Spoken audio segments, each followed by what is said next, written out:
Детеныш лося подходит к солдату в лесу, затем он понимает, что тот пытается что-то сказать ему. Эстонские военные несут те же обязанности, что и любые другие военные, а именно, обеспечивать безопасность своей страны и ее жителей. Однако они заботятся не только о гражданах, которые там живут, военные несут ответственность за безопасность всей страны. Это означает всех и вся в ней. Страны состоят не только из людей, но и из природных ресурсов, включая животных. Это урок, который недавно усвоил один эстонский солдат. Эрик Юрий Пико и несколько других эстонских солдат столкнулись с довольно неожиданной ситуацией, когда они участвовали в военных учениях в районе озера Вурф. Озеро Вурф находится в южной части Эстонии. Во время их упражнений в лесу Пико понадобилось сходить в туалет. Он отправился на зов природы. Когда он наткнулся на что-то неожиданное, ему показалось, что природа зовет его в тот день. Вместо этого, когда Пико углубился в лес, он услышал какие-то крики, издаваемые ближайшим существом. Было ясно, что животное находится в бедственном положении. Крики были похожи на кошачьи или детские, но затем из леса вышло какое-то существо. Сначала он подумал, что это собака. Я услышал несколько забавных голосов, которые напомнили мне о кошке или маленьком ребенке, сказал Пико.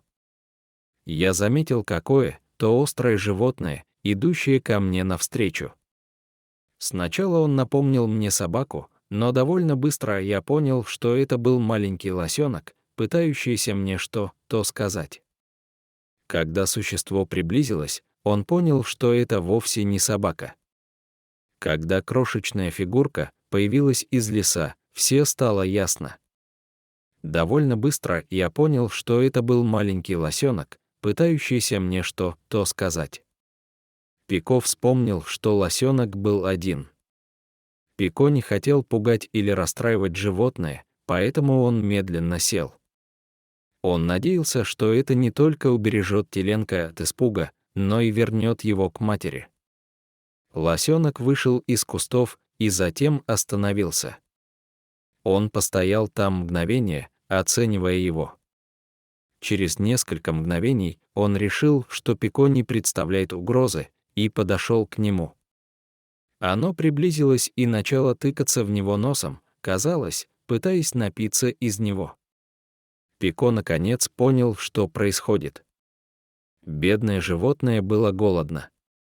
К сожалению, у Пико не было возможности накормить животное.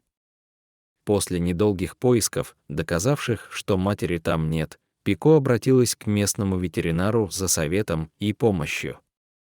Для нас это естественный инстинкт — хотеть заботиться о ребенке, независимо от того, какому виду он принадлежит. Это происходит потому, что они невинны и уязвимы, и это автоматически активизирует наши материнские или отцовские инстинкты. Когда Пико поговорил с ветеринаром, ему сказали, что он должен отвезти теленка обратно туда, где он его нашел, и убедиться, что территория как можно более не тронута на случай возвращения матери. Однако тем временем ветеринар пообещал прислать помощь. Прошло совсем немного времени, прежде чем ветеринар послал кого-то с бутылочкой молока покормить лосенка. Однако они знали, что лучше всего было бы оставить теленка. Если бы они оставили теленка, мать могла бы вернуться. Однако окупится ли эта авантюра? Пико в ту ночь оставался поблизости от этого района. Посреди ночи группа услышала лай лося. На следующее утро они вернулись, чтобы проверить место, где оставили ребенка, и обнаружили, что он исчез. Мы заметили очень свежие следы большого лося, которые указывали на то, что маленький теленок был спасен своей матерью, объяснил Пико.